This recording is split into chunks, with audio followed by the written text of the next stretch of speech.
I'm halfway through this install and I know this is an issue on some G80s, but I can't believe it's on mine. They left the shipping blocks on my suspension.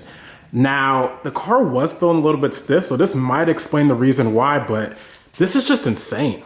For today's video, I got something special. We're gonna be finally modifying the G80. One of the things I actually really don't like on the G80 is the stock ride height. So we got some spacers, we got some H&R lowering springs, and this should definitely lower it to where we want to. We're not going for that slant look, just getting rid of that big gap it has, and hopefully these should make a really big difference. Let's jump right into it.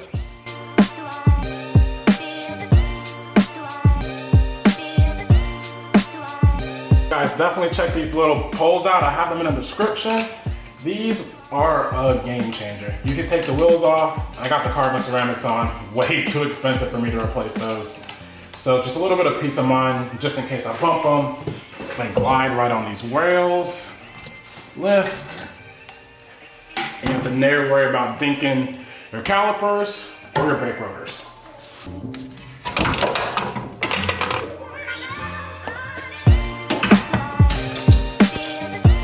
Side by side, you can see it is slightly shorter, just barely, but of course once the car settles, it will look a lot shorter. Got the backs all buttoned back up. Now it's time to do the front.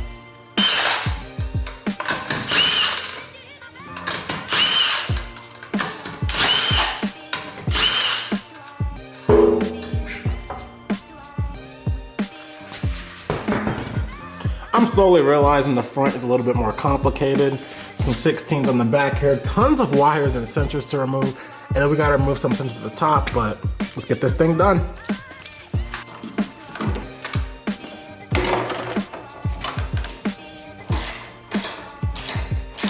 A little bit shorter, but let's go ahead and throw this in and button the car back up. All right guys, everything is buttoned back up, and one thing I can't believe, they left these shipping blocks on my suspension.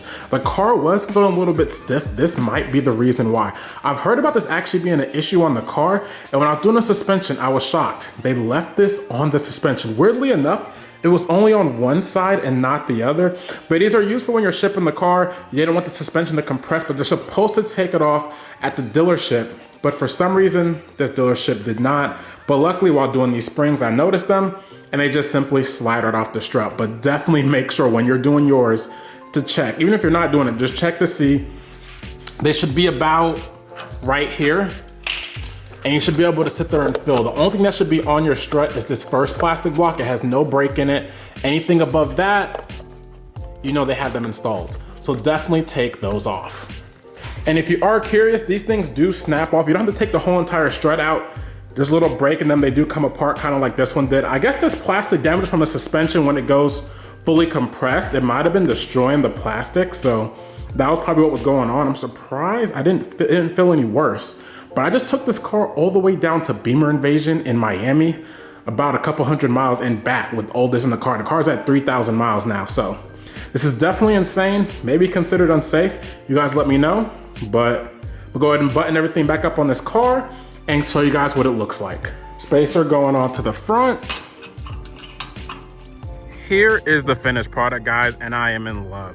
It's not extremely low where it's like tucked or anything. This is a couple weeks have went by now, so it is settled, but it's not like tucked, but it's like really nice flush fitment. Again, 15 millimeter spacers in the front, 12 in the rear. It does rub extremely bad though.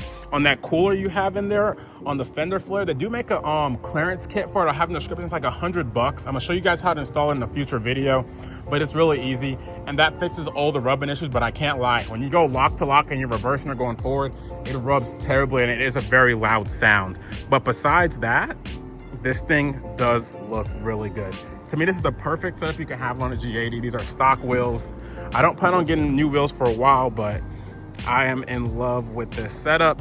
And all the extra carbon you guys see, I will be releasing videos on that too. But I just want to know your guys' take on this. I'm in love with it. What do you guys think? Because I think this looks really good. But I hope you guys enjoyed this video. Stay subscribed to see more G80 mods. Peace, guys.